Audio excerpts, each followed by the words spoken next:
ক্বালা রাসূলুল্লাহ সাল্লাল্লাহু আলাইহি ওয়াসাল্লাম, আল্লাহ নবী বলেন, মারারতু লাইলাতান উসরিয়া বি আলা কওমিন, মেরাজের রাতে আমি যখন উপরে যাইতেছিলাম এমন একদল মানুষের পাশ দিয়ে রওনা করলাম। এই মানুষগুলার দিকে তাকাইলাম, তাকায়া দেখলাম বুতুনুহুম কাল বুয়ুত, তাদের পেটগুলা বিশাল বড় বাড়ির মতো। কিসের মতো?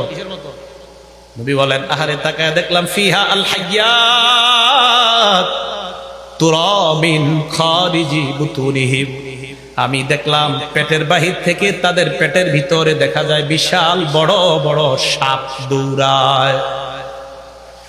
আমি প্রশ্ন করলাম, মান হাউলা ইয়া জিবরিল, জিবরাইল আরা কারা? জিবরিল আমিন জবাব দেয়, হাউলা ইয়া কালাতুর রিবা ইয়া রাসূলুল্লাহ, এরা হলো সুদখোরের দল। চিল্লায় বলেন নাউযুবিল্লাহ। আরে মুসলমান, আপনি সুদ খায় আপনার পেটটার মধ্যে সাপ ঢুকাইলেন।